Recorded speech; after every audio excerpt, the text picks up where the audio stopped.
Catharsis is a good way of putting it. The ultimate example being The Poet and the Pendulum, the song, where I literally kill myself in the song so that I wouldn't have to do it in real life. And it was a very cathartic thing to do. And back in the days, it just had to be done. Ended up being a wonderful piece of music. And we still perform it live every now and then. And it's a bit tricky because that's 12 years ago. I'm not that person anymore. I'm past all that, but it's still there, immortalized in that one song. And to play that live, it's very, it's quite a paradox. Does it remind There's quite you? a turmoil inside of my head when we play it. Right, does it remind you of It kind does, of emotion? it really does, yeah. I remember sometimes telling the monitor engineer to please cut off all vocals from my in-ears, just for the duration of that song, so I don't hear the lyrics. Right. Hey YouTube, welcome into a Pantless reaction special reaction analysis video. If this is your first time here, welcome in. If you've been here before, welcome back. Please remember to hit that like, comment, and subscribe button. It would mean a lot to me. First, a little disclaimer, I'm not a musician or a singer. I just love good music and music that moves me. But don't worry, I'm not going to be doing any kind of dancing. It's not a pretty sight. What you will see, though, is a real and honest reaction as well as an analysis of this particular song. I'm likely not going to give you any kind of overexcited, made for YouTube, jump out of my seat kind of reaction, mostly because I've seen this video numerous times before and probably not going to react that way again. What I am going to give you is a pretty detailed analysis of what I think this song is about, along with the symbolism. So there will be ample pauses throughout this video. If you want to see it without any kind of pause, the link is going to be down below. So first of all, if you're new to the band, Nightwish is a symphonic metal band from Falun, Finland, that was formed in 1996. They've had a total of 3 lead singers, all female. The origin of this song came after the band and the initial lead singer parted ways, I believe in 2000. It was a while ago. We'll get there. Anyway, so The Poet and the Pendulum is a play on words from the Edgar Allan Poe story Pit and the Pendulum. In that story, a man is imprisoned by the Spanish Inquisition and condemned to die. Thomas, the composer of the song, may have connected with this image of the Spanish Inquisition as he felt persecuted by the media and the fans due to the firing of Tarja, the initial singer. In one instance in this story, the main character is strapped to a table with giant pendulum blades swinging above him and slowly descending. The terror of this image is the inability to change the situation while facing your slow and eventual death. Other parallels with Poet and the Pendulum are the feelings of being trapped and isolation, as with the isolation of being imprisoned.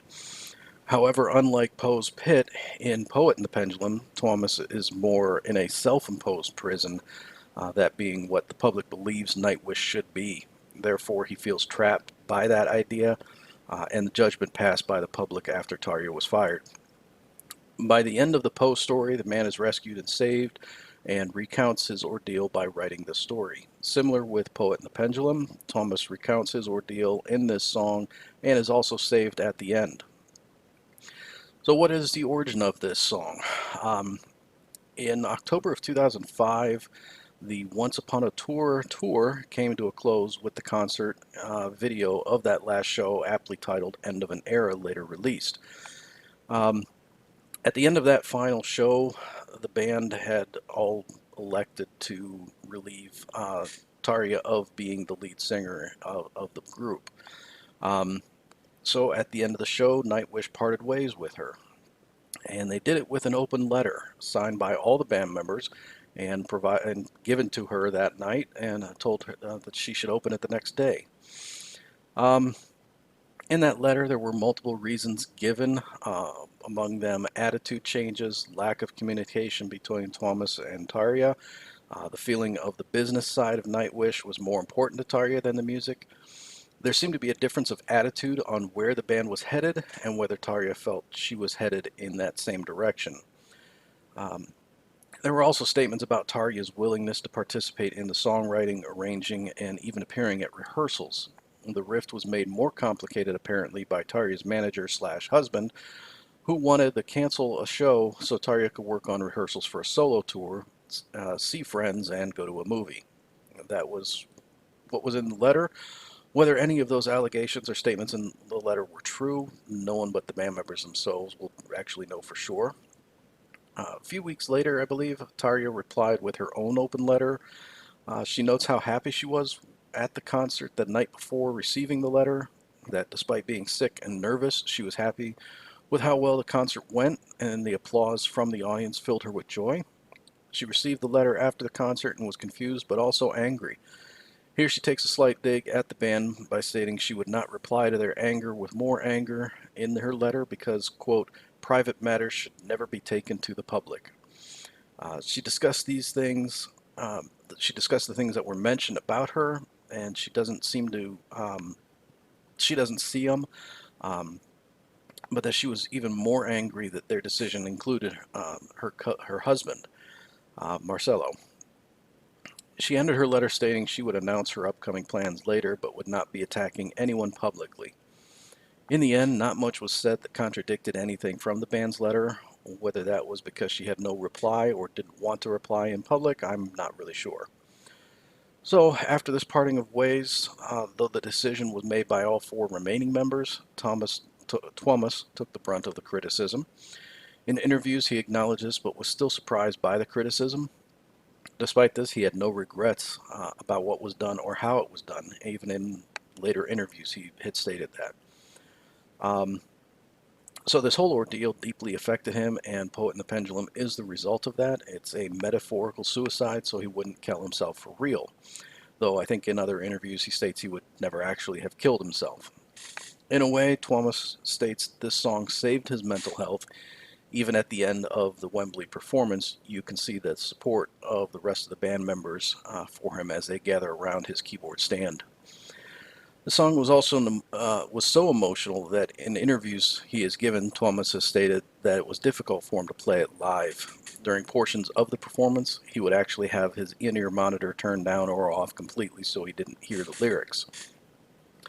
The song Poet and the Pendulum is the first song off the album Dark Passion Play, and this is the first album without Tarja. In a 2007 interview with Stalker magazine, Thomas stated this was the most important song on the album as it defines what the whole album is about. He considered it therapeutic to be able to kill himself in the song rather than in real life, though again admitting he would never think about doing something like that. Fittingly, it is the first song on the album. The first line of the song is "The End." Partly this references the previous album and concert video End of the Era, which was the final concert with Tarja before she was fired. Equally, though, it references the end of the previous incantation of Nightwish. With Tarja being fired, it could have been the complete end of Nightwish. The final line of the song is the beginning. This is not only a reference to Thomas moving past the events, but the beginning of a new era for Nightwish. It is his rebirth as the poet. So the song goes through what I believe are the 5 stages of grief: denial, isolation, anger, bargaining, depression, and acceptance. So we'll kind of break down what each section is. There are 5 sections of the song. I believe I have the lyric video to this, so we'll see the lyrics and I'll kind of break down what it all means as it's going along. So with that, let's get into the song.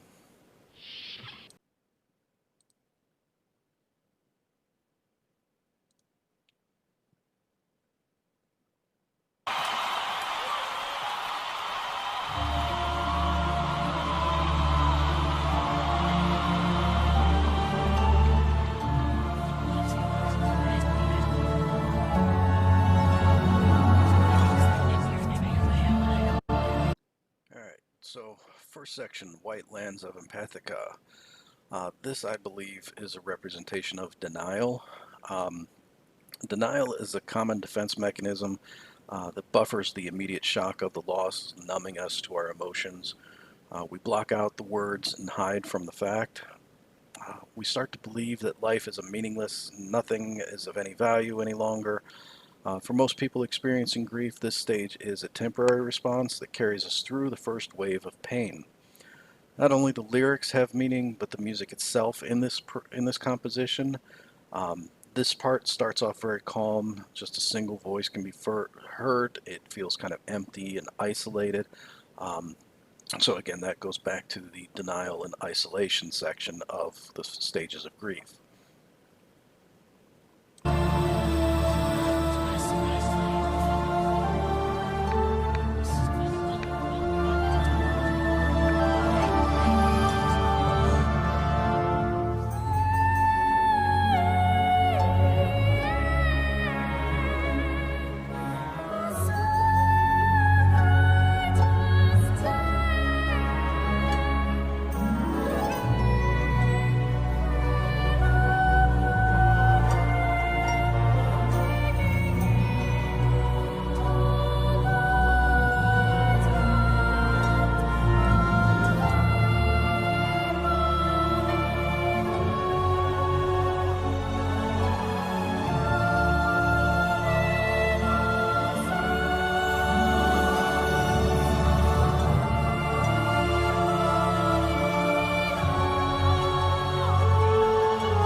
Alright, so that's the first section.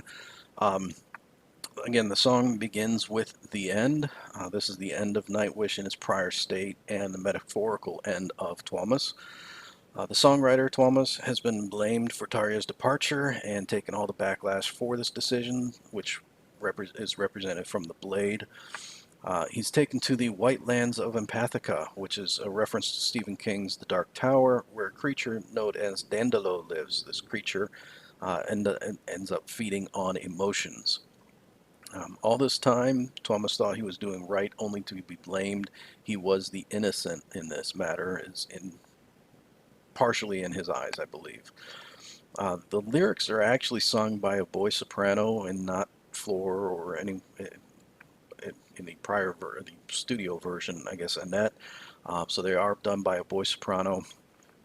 This is kind of symbolic in itself, as Tuomas often refers to himself in multiple songs as either the dead boy or the boy. One example is Dead Boy's poem.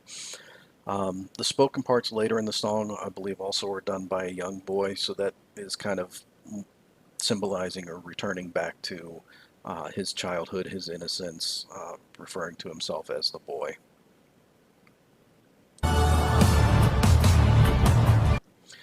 Now, part two is called Anger. It is Home. This represents, I believe, anger. And this is kind of defined as the masking effects of denial and isolation begin to wear, reality and its pain reemerge. So we get into that stage of anger.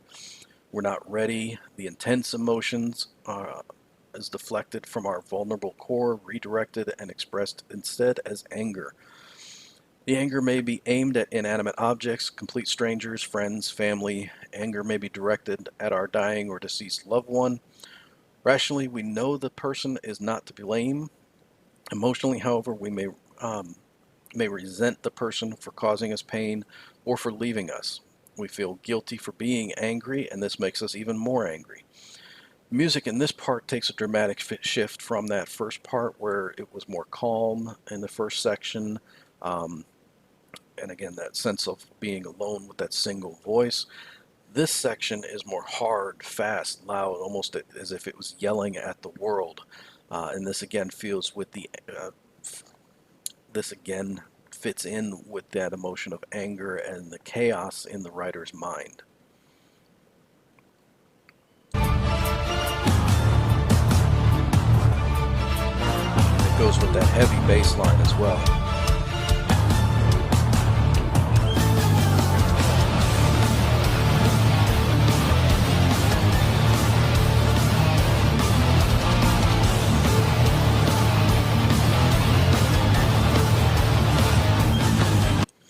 Now, I've heard it mentioned before in other recordings or other reviews and reactions that I've done.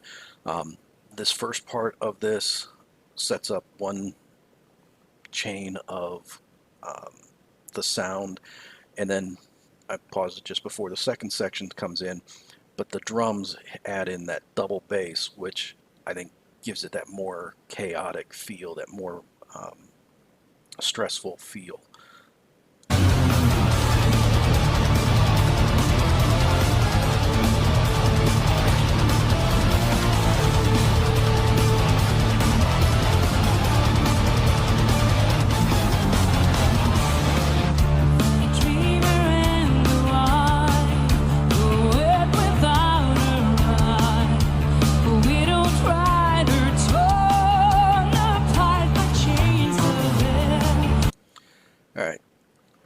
Thomas himself really loves his wine. I believe he's got wine in his keyboard rack there as they play, just like Empu's got his beer on stage. But Thomas really loves his wine.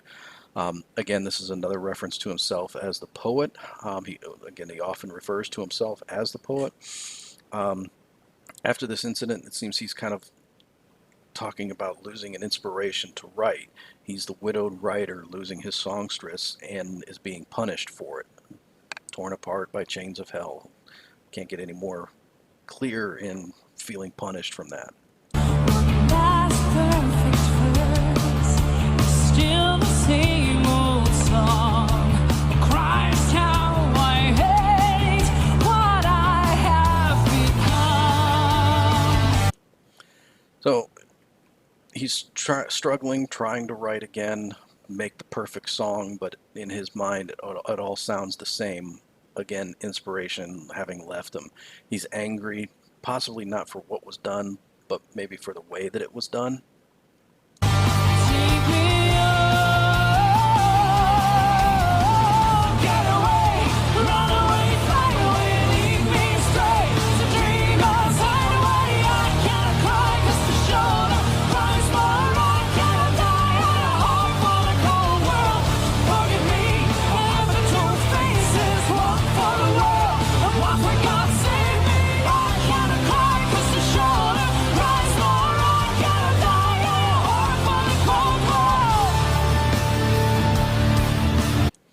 So, wanted to throw a pause in there before, but I didn't want to get this too choppy. So at the beginning of that chorus, get away, run away, fly away, lead me astray to dreamer's hideaway.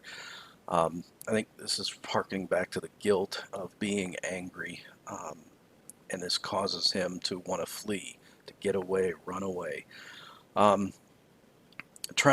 Basically he's trying to find that mental place that he can hide from all of the feelings that he's got going on right now.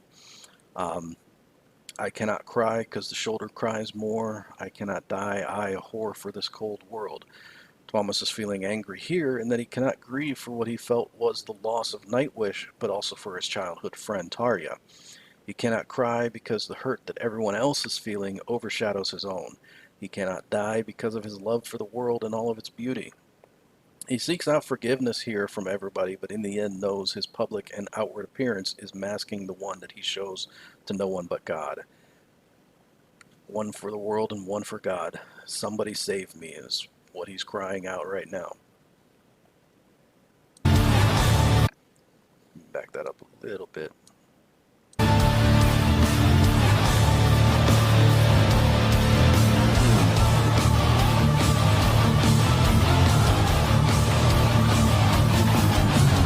I just gotta say, Floor has got such command of that stage. When she's not only when she's windmilling, she's got such command of the stage.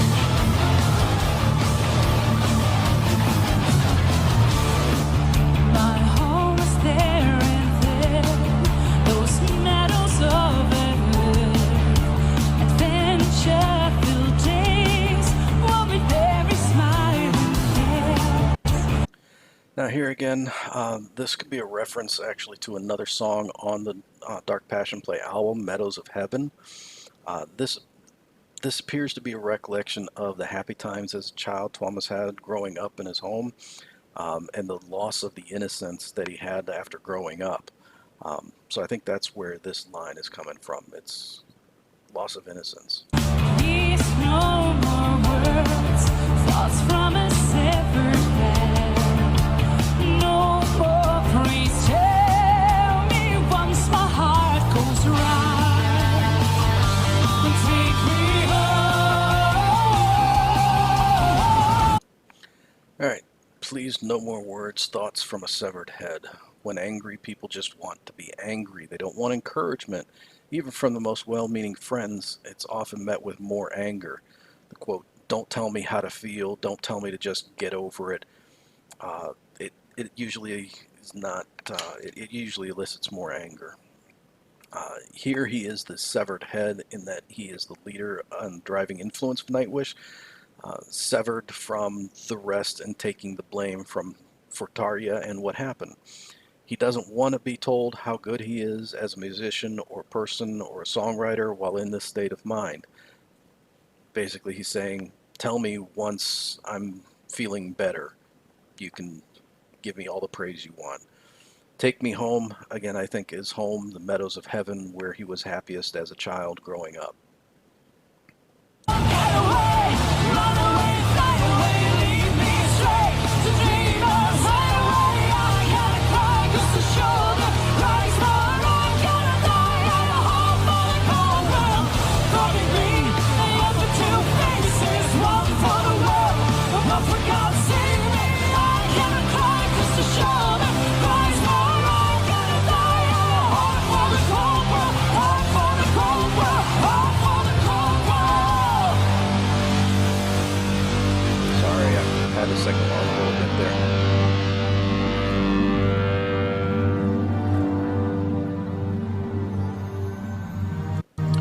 Alright, so now we come into part 3, the Pacific. This is also the third stage of grief called bargaining. The normal reaction to feelings of helplessness and vulnerability is often need to regain control through a series of if-only statements, such as, if only we had sought medical attention sooner, if only we got a second opinion from another doctor, or if only we had tried to be a better person towards them. This is an attempt to bargain. Secretly, we may make the deal with God or higher power and attempt to postpone the inevitable and that accompanying pain. This is a weaker line of defense to protect us from the painful reality. Guilt often accompanies bargaining. We start to believe there is, or there was, something we could have done differently to have helped save our loved ones. Here again, the music goes calm, stripped back and simple. It's just the songwriter and the unknown audience he's pleading with.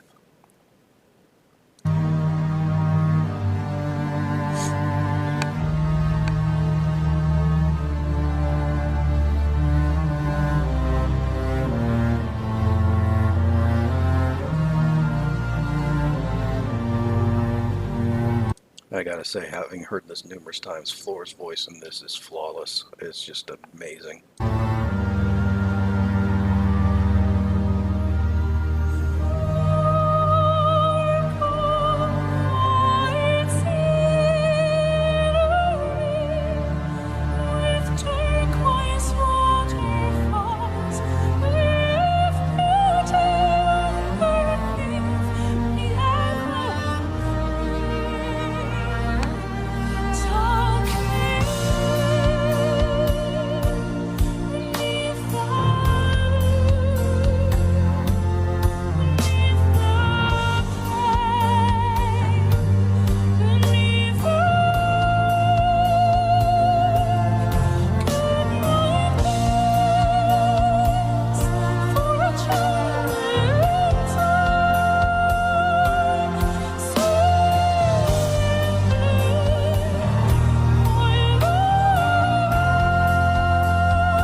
I've said it on other videos, but there is a difference between performing a song and singing a song. And this is kind of outside the analysis of this song in particular, but just between Floor, you know, her swaying as she's singing, you know, she puts more emotion into a song when she's performing it like this than just singing the lyrics. And I think Thomas take a little swipe at Tarja in, I think it was Bye Bye Beautiful, in which one of his lines was, do you along the lines of, do you just read the words that I give you, or do you feel the words that I give you? So I think he kind of had that feeling as well when it came to performing versus singing a song.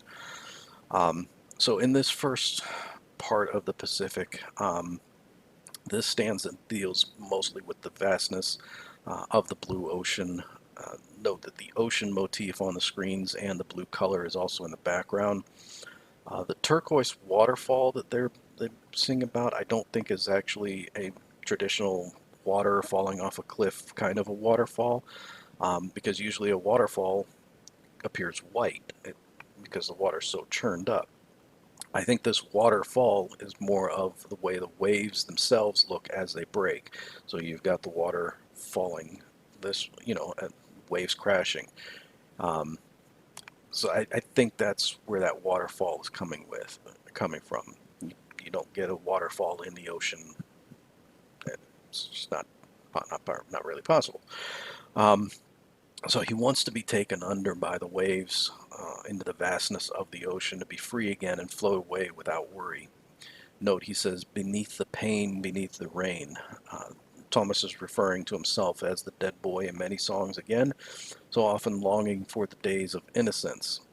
In this case, he's wanting to trade his life for the everlasting sleep of death.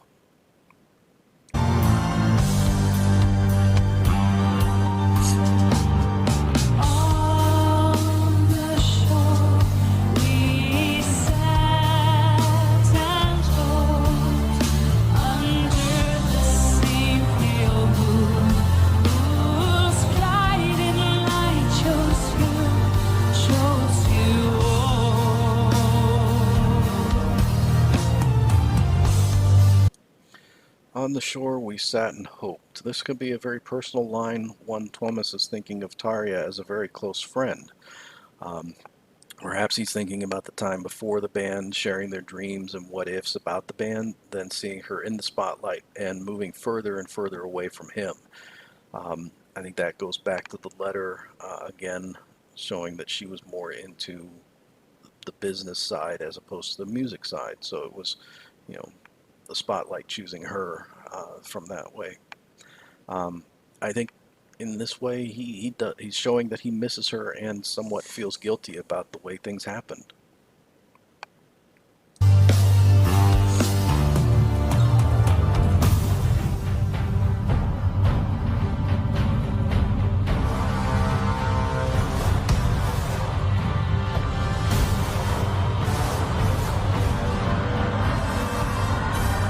I'm afraid, so afraid, being raped again and again and again.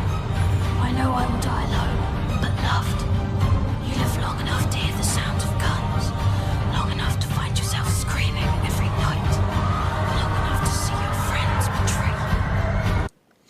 So I'm so afraid of being raped again and again and again.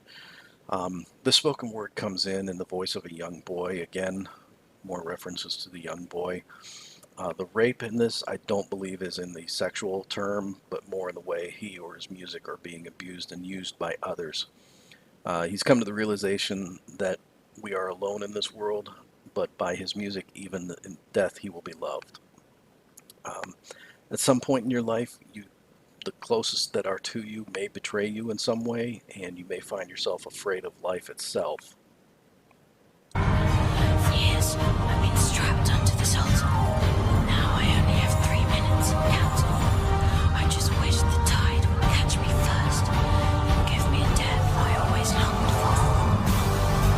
for. Here, the bargaining takes center stage. He's been lifted up and adored for years throughout Nightwish, strapped onto this altar, sacrificed for the music and for the fans. He feels trapped like the man in the pit in the Pendulum, seeing the blade slowly descending towards him.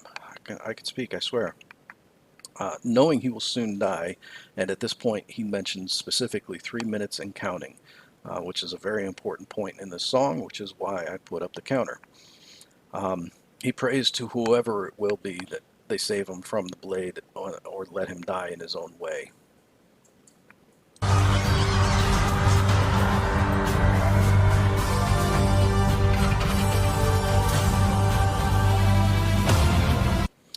And here we come to the section 4, Dark Passion Play. This, I believe, represents depression in these 5 stages of grief. There are 2 types of depressions that are associated with mourning. First one is reaction to the practical implications related to the loss. Sadness and regret predominate this type of depression. We worry about the costs and burial. We worry that in our grief, we've spent less time with others that depend on us. This phase may be eased by simple clarification and reassurance. We may need a bit of helpful cooperation and a few kind words. The second type of depression is more subtle and, in a sense, perhaps more private. It is our quiet preparation to separate and how to bid our loved one farewell. Sometimes all we really need is a hug. Visually, in the background of this section, you can see the birds flying across the screen. I believe these are the crows later mentioned in this section.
Alright, first 2 lines of this section. Second robber to the right of Christ. In the biblical account of Jesus' crucifixion, it mentions there are 2 robbers that are crucified with him. Most of the Bible verses don't actually give names or crimes that these guys have done. Traditionally, however, the one to the left and there's one to the right. Again, neither are specifically named, but that doesn't mean Christian scholars haven't given them a backstory anyway.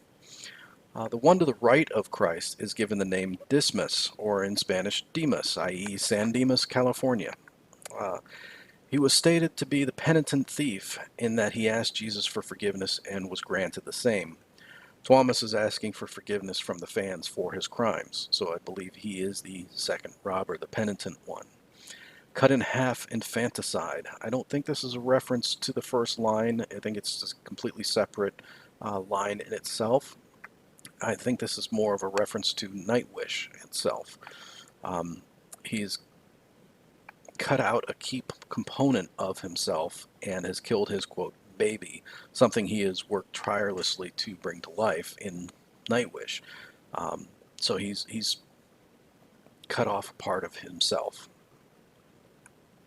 The world will rejoice today, that's the crowd who's got the run of power.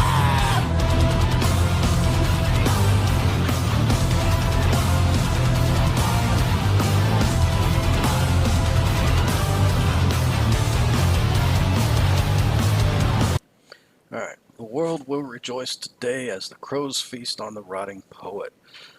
Instead of forgiveness, the world rejoices as he lays dying, feasted upon by crows. I don't think this reference to crows is actually accidental. I don't think actually anything Thomas does, lyrically or musically, is accidental, hence the timer up here. So why crows instead of vultures? You know, birds known to eat dead animals. There could be several reasons for this. I think Thomas chose this because a flock of crows is actually called a murder, seemingly giving an extra meaning to the crows feasting on the poet.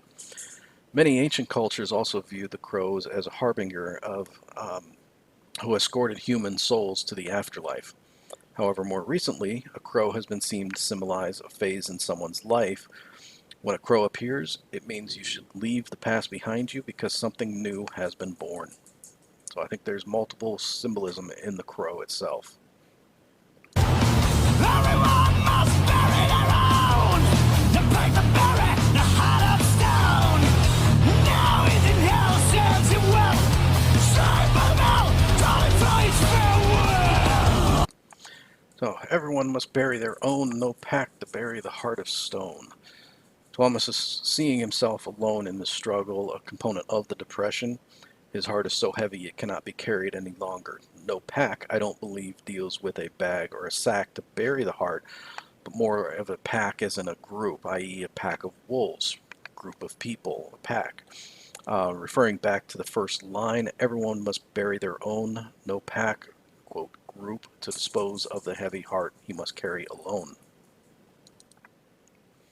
The next line, now he's home in hell, serves him well, slain by the bell, tolling for his farewell.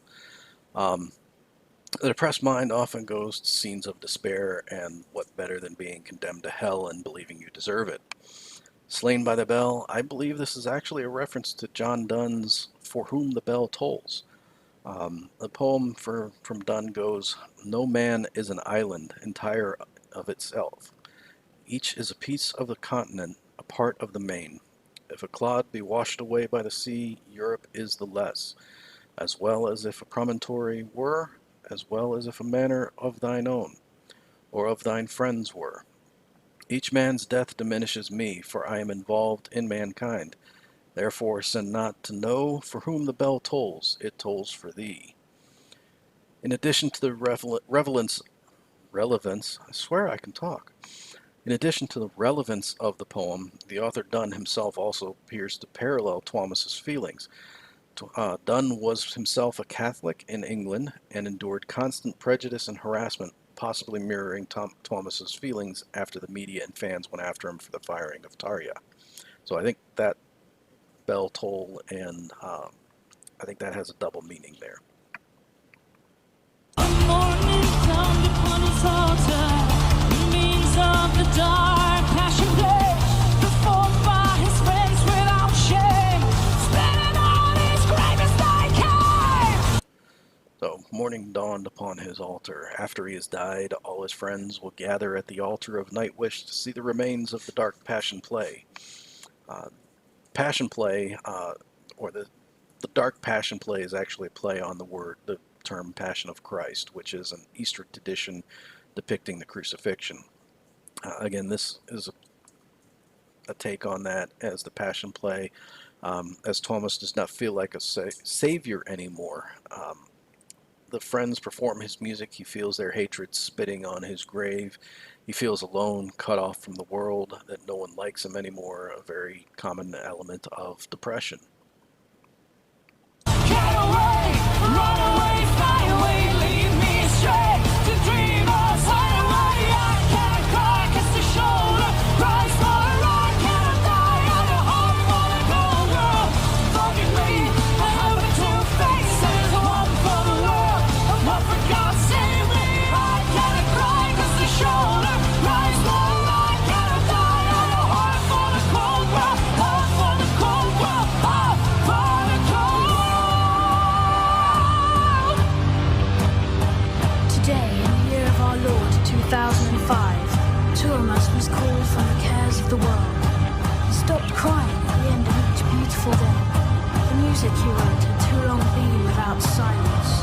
He was found naked and dead, with a smile on his face, a pen, and 1,000 pages of erased text.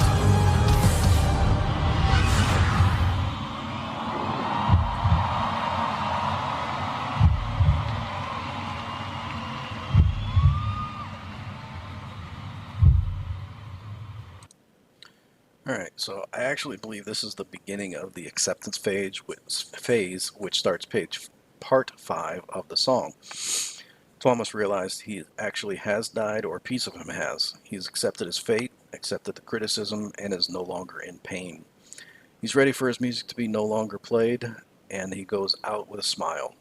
But he has one last cry for help, save me, as the blade comes down. It is at this point 3 minutes of the song have passed, the 3 minutes and counting previously mentioned. His timing in the composition shows the deepness and attention to detail that is quite remarkable in most musicians today, something you don't really see. As the music goes silent, all that is heard is a faint heartbeat slowing into nothing. The next stage, part 5, is Mother and Father, and is part 5 of the grief cycle, acceptance. Reaching this stage of grieving is a gift not afforded to everyone. Death may be sudden and unexpected, or we may never see beyond our anger or denial. It's not necessarily a mark of bravery to resist the inevitable and to deny ourselves the opportunity to make our peace. This phase is marked by withdrawal and calm. This is not a period of happiness and must be distinguished from depression. Here again, the music is calming, less chaotic. The heart has reached its peaceful stage of acceptance. Here the healing can begin and you're able to move beyond the previous stages. You can never be fully past a deep hurt, but you can learn to live beyond it. And in this stage, we'll get into it.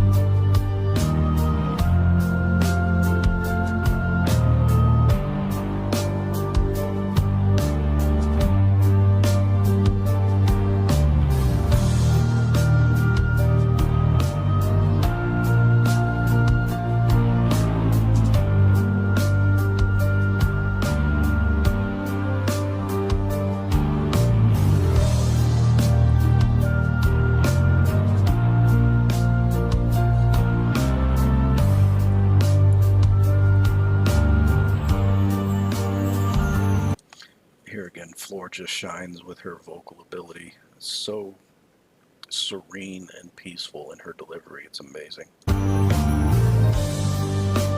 still, my soul. Your heart.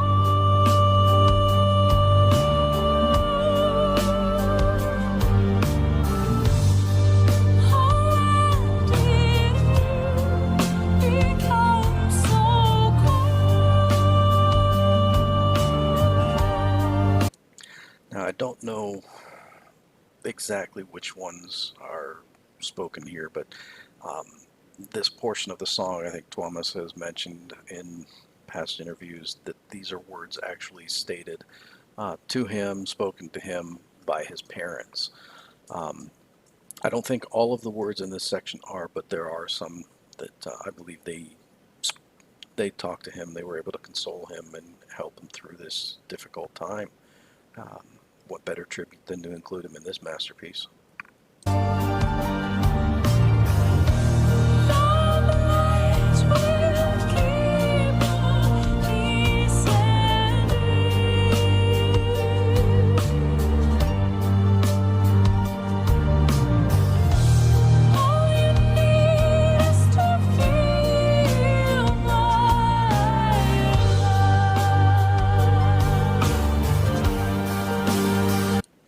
So the blade will keep us descending. All you need is to feel my love. Though the criticisms may never end, Thomas is reassured here that he will always have a love of his family.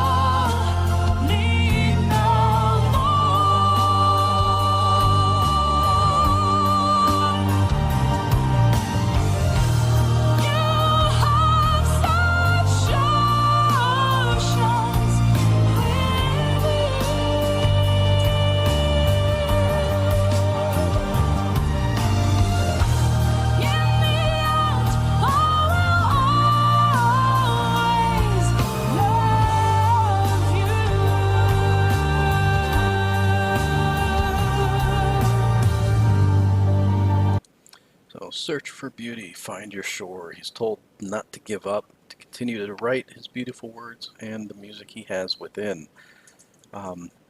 Try to save them all, bleed no more.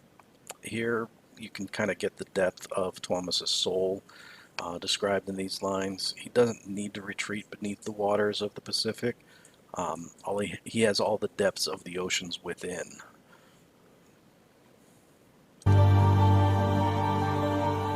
Here, The beginning. so the beginning. The song comes full circle with that last line. It's very faint, but still there. The start of the song begins with the end, or the end of the prior Nightwish version. This is the beginning of something new, something greater, something alive again, and the final recognition of acceptance.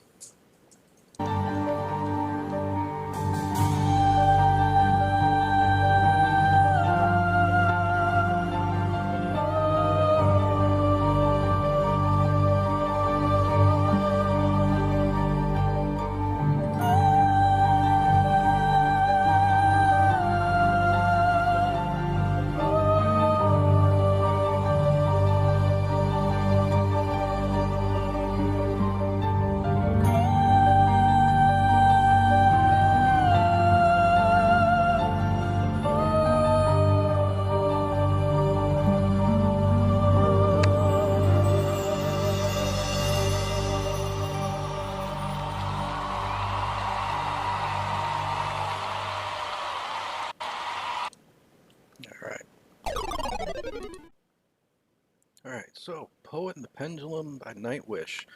I don't know if there's much more I can say on this other than it transcends music, I think.